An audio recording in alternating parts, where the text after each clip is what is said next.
Yes, we're all going to have hard times. Grief was the hardest time for me, Michael, even though I knew Carol was going to die.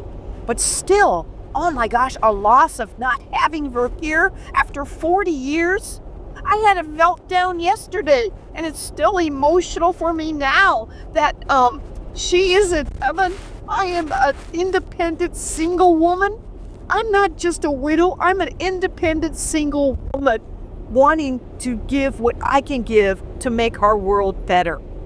And it's not based upon a relationship now in my life. At the time with Carol, we were a couple as solid as you could be. It was all about our profound love. And that's how we lived our life, profoundly and joyfully.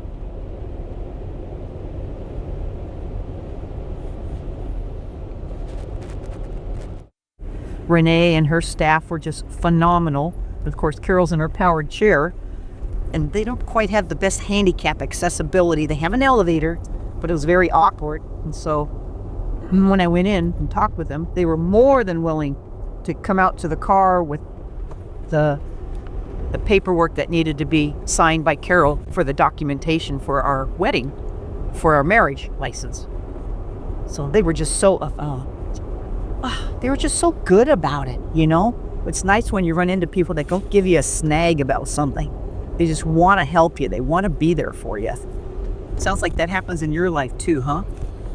Well, it has happened, but not as much in the last few years, frankly, but that's okay, you know, because it does come and go. That feeling of having the magic inside me, I have had often. Awesome. It was wonderful.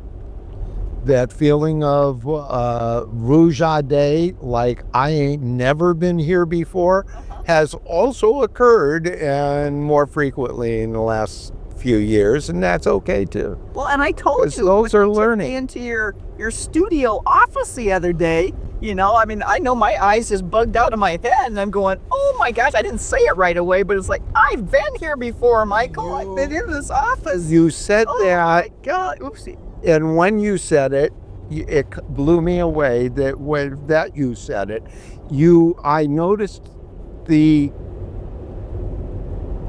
idea in your mind when it occurred.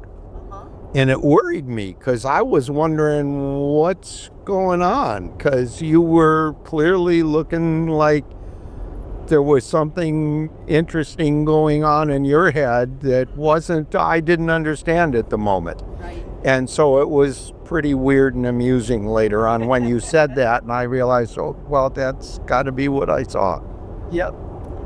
Just to kind of set us in place and in motion here, I am traveling with Joni Lindenmeyer, who was a childhood family friend. Yes. Yeah, at St. John's in San Diego, 65 years ago. Oh my God. 60 years ago now. See, I'm 67, so I was probably about 8, 9, or 10 when I rode on the handlebars of your bicycle. You taught me guitar at age, I think it was about 5th grade, 6th grade, 7th grade. And Joni Lindenmeyer is the voice of joy. And this is how I know her. Thank you, Michael. Thank you. Grown up in the same church, learned a whole lot of lessons, each of us in different ways. And this young lady has the message of joy that just brings us all forward. And that's what makes her, her. Thank you so much. And we're going to a book signing today because you have your 3rd book just came out in October, right? Is that the first? So talk to me about those. Okay. Well, the 3rd book is Healing Religious Hurts, Stories and Tips to Find Love and Peace. And it came about because in the book tour of Nun Better, which is the story of my life with my sweetie pie Carol, that came out March 19th of 2023, after doing a book tour for a year, there were many, many issues that people brought to the forefront in talking with me as I was signing books. And one of them was religion and spirituality. And they would say, oh, I knew this sister, I knew this priest, or I belong to this church, or this really bothered me about this church. And why couldn't I go to communion after a divorce? And how come I couldn't be an altar server and I was female? And oh, I went through this terrible annulment with the church, and I just don't like my church anymore. And they, just like you've experienced, Joni, they won't marry gay people, they won't marry same-sex people. And so all these issues came out. I started to write these things down, and it was a combination of religious hurts and LGBTQ joys and sorrows as well. And so I said, okay, well, Joni, take that to your prayer corner. So I went to my prayer corner in my living room, which I always do. That's a big thing for me, discernment and prayer. And Jesus, Carol, should I write these next 2 books? And the answer was yes, absolutely. Forming a team, that's sort of my specialty. I love sports, Michael, and I've always been a PE teacher, a sports coach. And so to develop a team of people that could share their stories and figure out with our outline where their story would be best put in this book. And so what we thought was going to be a 100-page book turned into a 300-page book. Can you believe that? Just amazing. And all of our hearts just spilled out raw vulnerability, gutsy life experiences that can inspire and encourage, and mostly my 3 C's. It's confidence, courage, and collaboration. We all have become more confident. We all have been courageous in our life and our decisions and coming out. And then, of course, to talk about it, to collaborate, to share. That's what it's all about.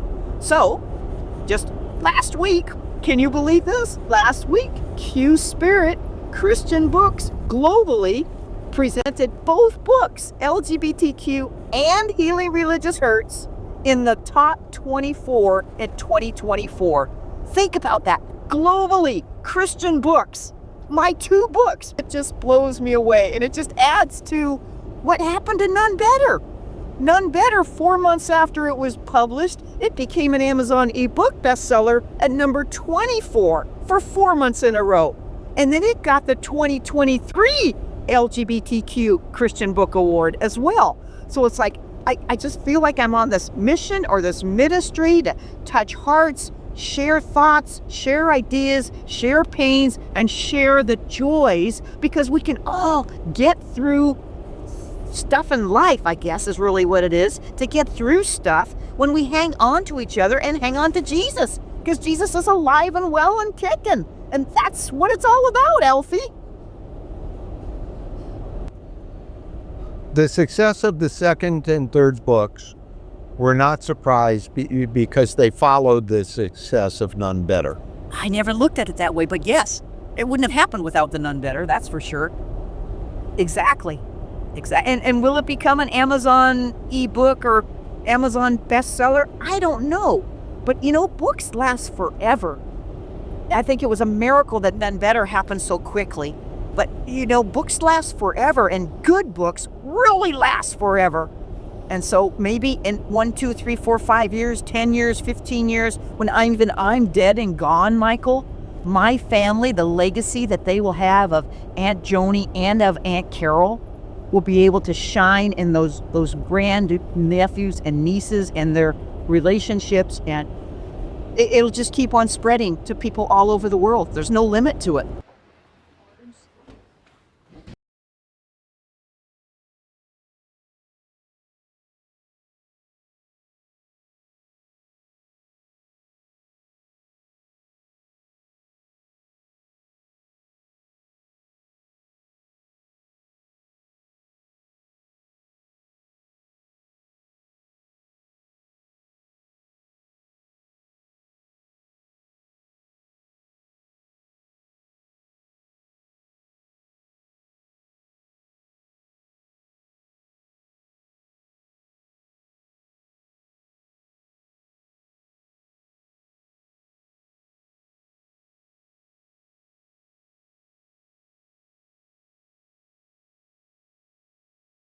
So I want to tell you a story here about Martha.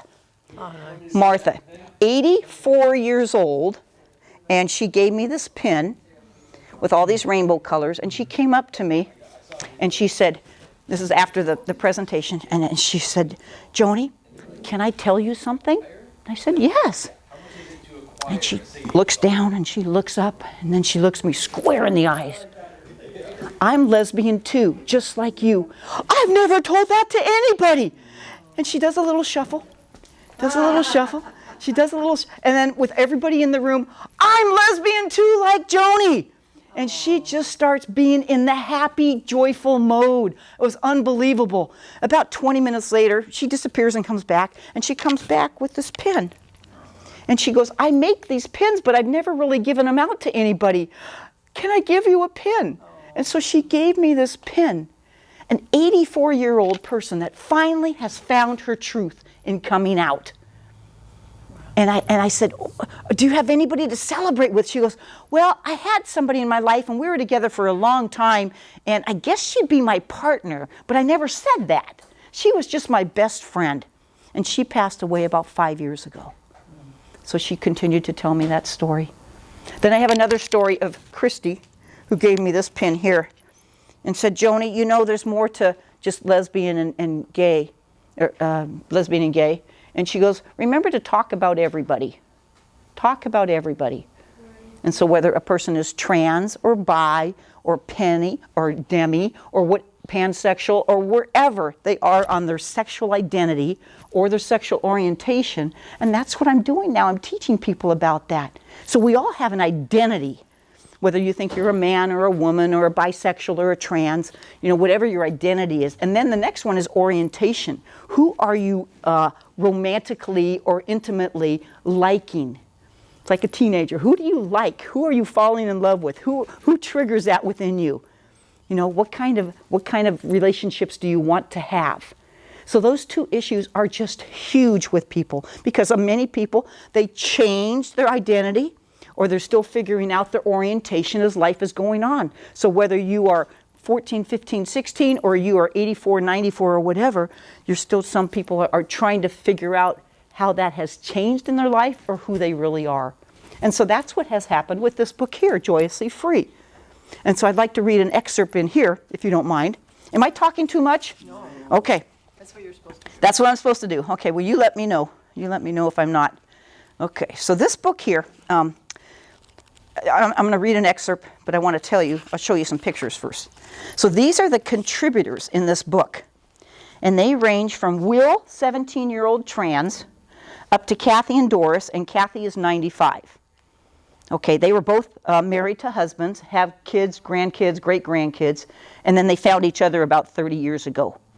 And so their story is in here. But everybody's raw story, from an ally to a gay to a lesbian to just all walks of life. With husband, without husband, married, it doesn't matter, okay? But they're all precious, precious stories of how they find their truth, how they live their truth. Even my pastor, Bernie Lindley, is in here. My sister, Gail, is in here. My nephew, Will, is in here. And then other people I've met along the journey. So I'm going to read a little thing in here about me. And this is chapter 2. At the very beginning, when we were creating this book, we didn't have the title. You probably know about that, trying to create your own title or your chapter titles. So at first, what came to me was this, a small SH with the words, or the letters O-U-T, nice and large. I thought it would be called Shout, Loud and Proud. That's what I thought the book title might be. But as we talked, we said, you know what? Some people aren't shouting it. Mm-hmm. They're not, because they don't need to shout it. And they don't need to hush it, shh, and then say, that's just not where people are, okay? I'm one of the people right now that I am literally out there because I seem to be an activist for LGBTQ and an activist for religion and spirituality is where I'm coming from. But this is chapter 2 in this book here. And, I'll back up a little bit. When Elizabeth and I, collaborating with this, we met every Wednesday morning at 8 o'clock by Zoom. Okay, and we did that for months and months and months and months and months to do our outline, do our chapter titles, do the formatting, what we wanted on the cover, everything, the font size, everything you collaborate about. And you know that. You know that, Len. So in the chapters, when you look at the chapters in this book, Len, you're going to find that I have a chapter title and Elizabeth has a chapter title. So like this one here, Kid Power, Loving and Supporting Our LGBTQ Kids as Parents, Guardians, and Adults. Okay, I came up with the word Kid Power. She liked Loving and Supporting Our LGBTQ Kids as Parents, Guardians, and Caring Adults. Okay, every chapter. So chapter 2, hers, she called it Coming Out as LGBTQ. I call it Shout Loud and Proud. Chapter 1, I call it Be Joyously Free. She calls it Enjoy This Incredible Peace and Power. We're on the same page, but just different words. You ever been in a relationship with somebody like that where you're thinking the same thing, you're on the same page, but you use different words to describe it? That's our book, and that's what makes it very, very powerful. That's okay, Bill, just leave it there. No worries. Okay, so here we go. Chapter 2. This is called Coming Out, Shout Loud and Proud. And my particular story in this one, we each write, sorry about that, we each write in a chapter. I write, Elizabeth writes, and then we have the contributing writers. So for every chapter in the book. And you don't have to read it from start to finish. It's not like a storybook where you want to read it from the beginning and get to the end. This you can pick up anywhere and everywhere because it will inspire, it will give confidence, it will give courage as you learn. Go for it. My Coming Out Story by Joni. I knew I was different in first grade. I wore shorts under my blue-green plaid uniform skirt at St. John the Evangelist School, which is actually where I met Michael here. I was enamored with my teachers, the beautiful, mysterious, happy, kind Catholic nuns and sisters, as we called them. In elementary school, my friendship attractions were all female. Yet I couldn't put words to it at that young, naive age. I was a bony kid, hence my nickname, Bones. My siblings still call me that endearing name, and it makes us all giggle. Greggy was my best brother-like friend in class, in play, and as a neighbor 5 houses up the street. Back then in the 1960s and 1970s, the culture was heterosexual dominant, and I was never around gay people, or so I thought. During puberty, I heard 2 labels way too often, hetero and homo. Even then, I despised those words. It was the tonnage, the attitude, the stigma of hate, the division they created, and a box that I and others felt pushed into. At the time, something bigger was changing in my mind and heart. I was learning and having feelings about prejudice on a personal level regarding my sexual orientation and sexual identity. Later, words formed around those feelings, straight and gay. Either way, I was coming out to myself, knowing I was different and beautiful and riding a roller coaster of teen hormonal emotions. Little did I know that at this young age, I was growing in strength and character and would have another name, a label, a stereotype attached to me in the future, a lesbian. In my gut, it felt terrible, hurtful, and wrong when I heard people say it by stressing the les in lesbian, placing hard negative emphasis on the first syllable. People did the same with homosexual, stressing the homo. Yet at the same time, this is my first time coming out to myself. This wonderful person here, Alex, and her mother is Marquet. Marquet writes it because Marquet is coming from a parent viewpoint of having a trans child. Then I have Scott and Joyce down here, and they talk about having a gay son. And then we have my nephew Will over here talking about being an ally, having Aunt Joni as an ally. And then we have Sally. Where's Sally? Sally, high school counselor, and she talks about a very simple thing that she had in her office. She had a little sign, all are welcome, and it had a rainbow on it. And she talked about how when kids would come into her counseling office, the people that were LGBTQ would see that and feel very comfortable. She had other counselors in the department that didn't have any welcoming sign, and how they did not receive as much what she calls attention or care or understanding in the counseling. You know, so whether you're an ally and an advocate, and Elizabeth is so good. I love her chapter on that, about ally and advocate. What's the difference? One is personal, one might be, are you an advocate in the sense of the media? Are you the advocate within your church? Are you the advocate within your community?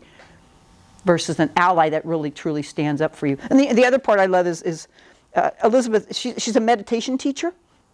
And so she has a QR code to meditate, how to find that inner true self. And that leads me to the next book. This book here. Okay, so we got the LGBTQ issues. Now let's deal with the religion and spirituality issues. And are they connected? To me they are. To me they are. I thought, oh, yuck. In my heart, I wanted to hold hands with Susan and Terry and Kathy. They're all girls. I kept that secret to myself, hugging and kissing my large stuffed tiger Henry night after night, thanking Jesus in my silent prayers for making me me. I knew deep down that I was okay, that I was wonderfully made, and that Jesus would always take care of me. So that's the beginning of my coming out. Have you ever been somewhere in life where you couldn't put words on the emotions and the feelings that you've had happen? Mm-hmm. Yeah, and this is how this book relates to people. You may not have to be lesbian to like this book, but you'll connect. And this is what Elizabeth and I do. This is what we do. We come out. I believe that our God is so loving and kind that our God calls each of us to a ministry for God's will. And it may sound crazy to you, but I believe that. You know, I don't think God just says, hey, only this kind of person can become a priest, only this kind of person can become a nun, only this kind of person can be a business owner. I think God takes care of all that with no doubt. So this book came to be, again, with the chapter idea, the same thing, Len. Elizabeth and I came up with our chapters, different names for them, and I'm going to read some of these chapters, and then I'll read something from them, but we're hitting to the heart of the matter in many cases. First off, what is religious hurt? How do you define your spiritual path? Sexism in religion. My title was, let's make it an equal playing field. Escaping oppression. In many churches, escaping oppression. Erase brainwashing, shame, and guilt. Religious leaders and the business of religion. I call it, follow the money, honey. Chapter 5, marriage and death, eternally yours. I call it, widows and orphans and quails. Okay, that's an interesting one. Then we have hypocrisy, and I call it, please, practice what you preach. How about forgiveness? How about prayer? Go within to find your answers. Let it be. Sounds like our conversation today, Michael. And then there's a special chapter. And Elizabeth wanted this, not me. She wanted this one in there. And she goes, Joni, you need to have a special chapter just on LGBTQ and religion. So what churches celebrate LGBTQ? What churches do not celebrate LGBTQ? And we name it. We call it what it is. I name that chapter, when you least expect it, rainbows appear. How about the chapter of trusting in God's timing? Serendipitous, inexplicable, and miraculous moments. And then the last one, tips, tools, and rituals for healing religious hurts. I call it, oh my God, I've been healed. So inside this book are 2 wonderful QR codes. Do you know what a QR code is? You can put your phone right on top of it, and you click on it, and it takes you to a site where Elizabeth will take you. One is a cleansing, a cleaning of your internal self in terms of learning to breathe, learning to meditate. And that's a beautiful chapter for meditation. excuse me, a QR code. And then the second QR code, she is doing it on forgiveness. And so if you are thinking you want to be forgiven for a special thing that has happened in your life, or an event, or a person, or whatever it may be, it's a beautiful, beautiful meditation with Archangel Raphael. And it's just beautiful how, and like I said, she's a certified meditation teacher, and so they're just phenomenal. So that's in here. And then we have the stories of 17 people and their contributors. One is Father James Martin, if you follow the Catholic Church. He's the #1 LGBTQ priest ministry-wise with Pope Francis. And he lives in New York City. And he's a friend of mine as well. And so he wrote an excerpt on the back of the cover, and he's got an article in here. He runs America Media, which is a huge Catholic press communications. So there's a newsletter and there's podcasts and all kinds of things. So, speaking of Pope Francis, I have to tell you that story. Okay, I'll come back to Healing Religious Hurts. Let me go to this one.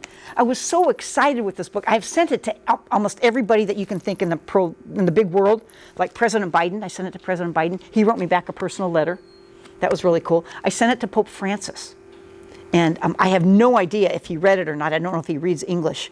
But when I went to send it to him, I went to my local postal place, not the post office, and they said, Joni, you can't do that here. You've got to go over to the main post office and fill out the export-import paperwork to go for sending a book.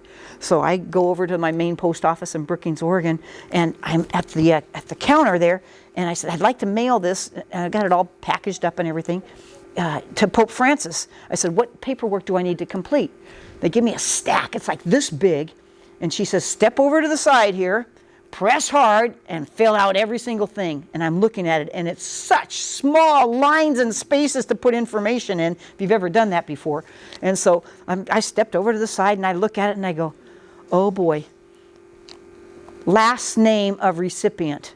I'm like, I don't have my phone on me. I'm going, what is the Pope's last name? And she told me it's got to be detailed, it's got to be accurate.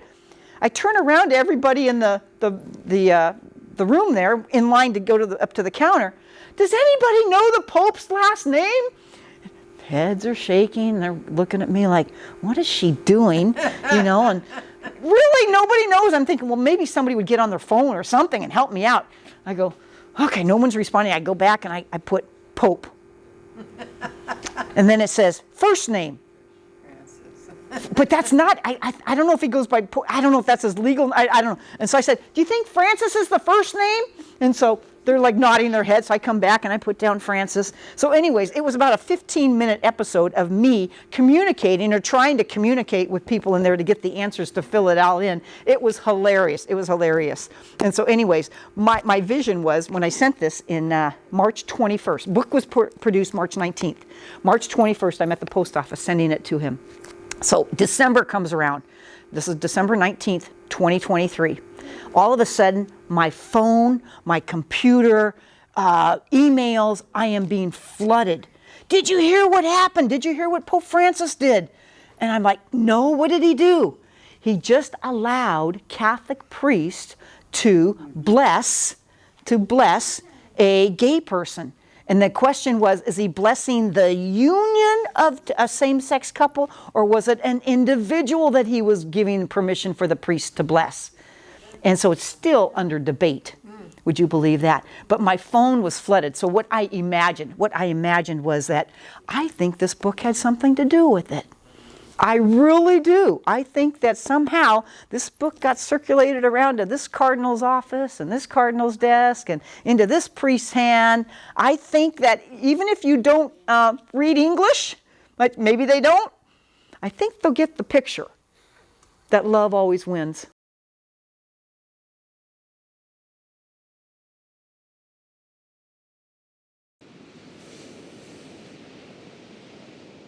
So this is Crissy Field, the visitor center, right on the border of California and Oregon on the Pacific Ocean.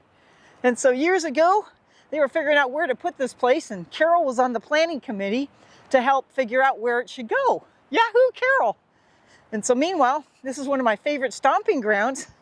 And it's just wonderful because the beach is hardly ever crowded. And of course, they've got trails in and around the lagoon and the preserves. And you have trees and you have bunny rabbits and you have birds. And they've been cutting everything back to trim it all up and using that as a barricade, which is really, really nice. And then this is also the place where we would go for wonderful walks. And then when she was about ready to die, she said, "Dump me in the ocean, Joni." So this is where I took her 3 years ago to the ocean. And it was a sweltering 80-degree day that day. Tim Guzik, my good friend Tim, who named the book None Better, he and I came out here. He had a little poem that he read, and I had her ashes, and woohoo! Circle the world, Carol. So I love the driftwood. I love the sand. Hi there. How we doing? Good, good. Beautiful day out, huh? Is this a gorgeous day or what? Absolutely beautiful. Yep, yep, yep. Oh, absolutely. The way the water and the sun just glisten together. Ah. So going north is the town of Brookings at the very farthest point up there. So the smokestack way up there would be from the mill in Brookings. You can see that far way up there. And it's just beautiful. Going to the left here, that would be going south, which would be to Crescent City, California. So sometimes I come out here and I do my power walk, which is my exercise, and I walk in that soft sand all the way down to the California border and back. It takes me about an hour, but I love every minute of it. Just power walk right through that sand. Love to exercise that heart and the mind and the spirit. Do you ever just stop and listen? Just listen to the waves. Wow.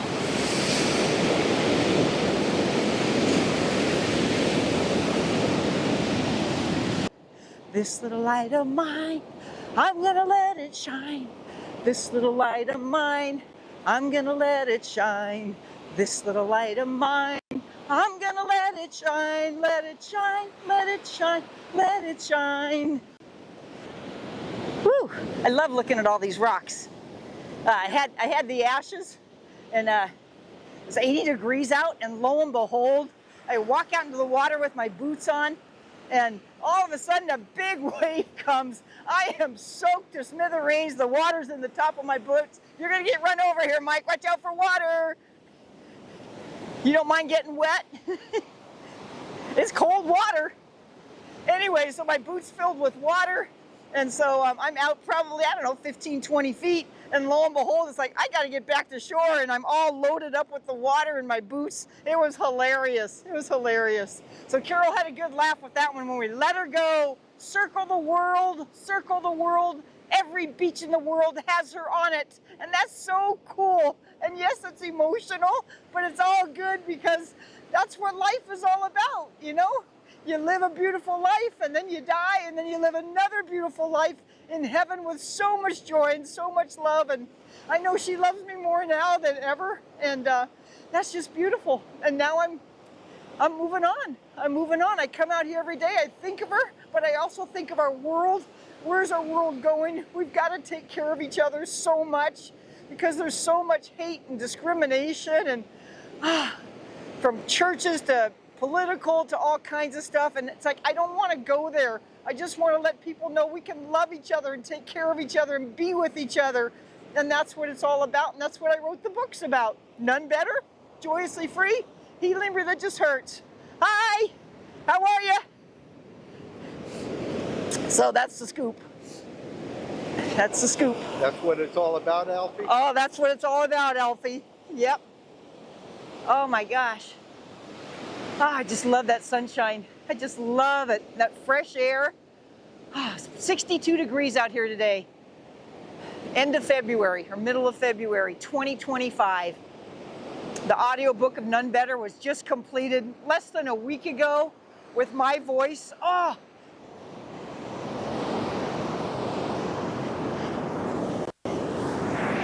Well, I didn't find a little one, but I found a big one.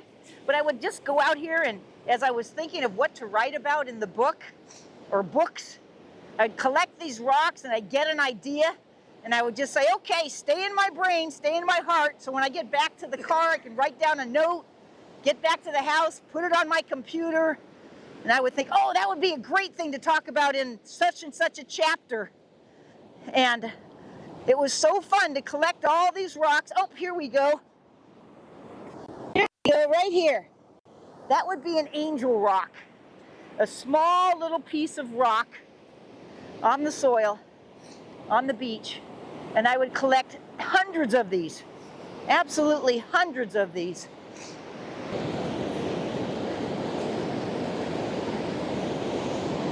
Oh, it's so peaceful out here. Here's another one. Ooh, that's a cool one. Ooh, look at that one. Ooh, look at that one. Look at these. Aren't those pretty? So I would give little bags of these angel rocks to friends and family. And at the events, I'd always have them in the silver gray box with stars on it.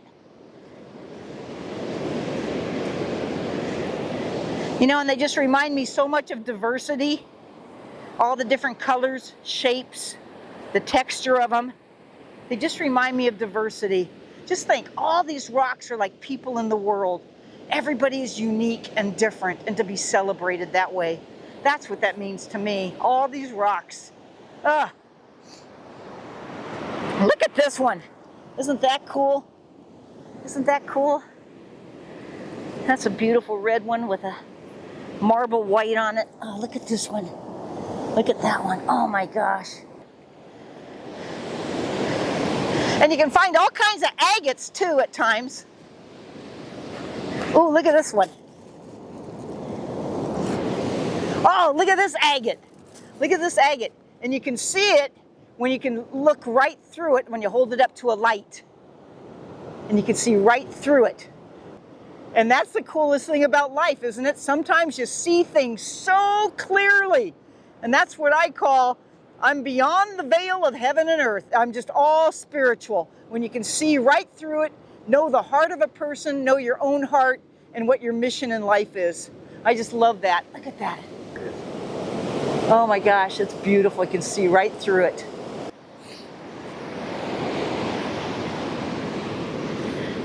So on my prayer shelf, Mike, I picked up certain rocks on the specific days that the books were published, and I wrote on top of the rock what day it was, like March 19th, 2023 was the None Better publication date, so I have that on a rock. I also have a piece of driftwood up there, which I used as my practice microphone when I started to do podcasts, you know, so that was really fun. Here comes another wave, Mike. Watch out, watch out, watch out, watch out, watch out. Woohoo! How good you are, God. How I love to sing your name. It is music full of harmony. It fills my heart with happiness to be with you. What a wonder, what a joy to be. You fill my life with love and joy. Oh, how I love to sing your name. How good you are, God. How good you are, God. How I love to sing your name. It is music full of harmony. Ah.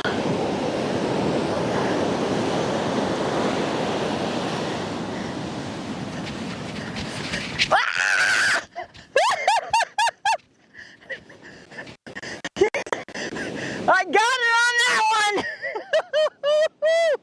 How fun! How fun! Oh well, I'm already wet now.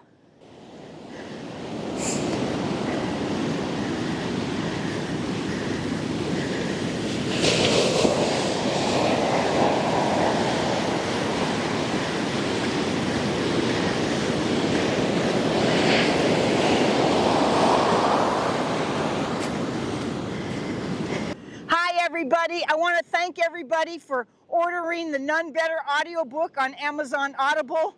I also want to continually thank all the people that are in my life. Today was Michael Hensley, Cherry Ann Salter, Michael Gorse, talking to Chaplain Rick on the phone, talking to David, talking to Doris, talking to many, many people.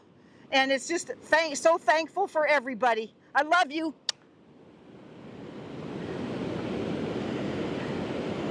And I'll send it later when I'm better in a Wi-Fi range. That's the way that goes. This isn't always the best, but it stays in my pocket. Okay, I left my stick here. Let me grab my stick. I like to walk with a stick. I don't know, it's like maybe I'm Moses, parting the Red Sea. I don't know, or maybe I'm Joseph with a staff back in Jesus and Mary's time, or maybe I'm just out here to do my exercises, you know?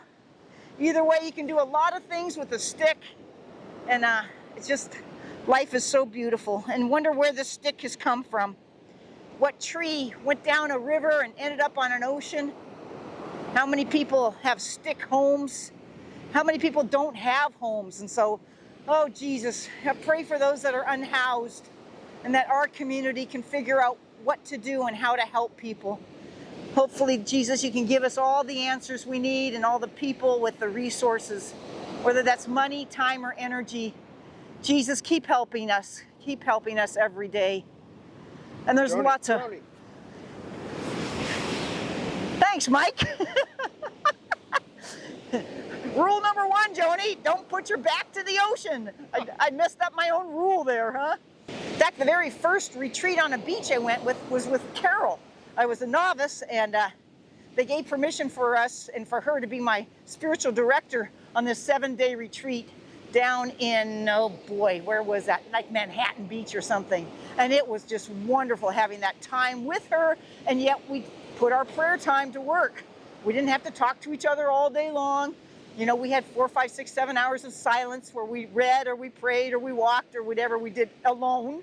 And then we got together and talk about that and talk about our Jesus and our God and our church and love and life. It was just absolutely beautiful.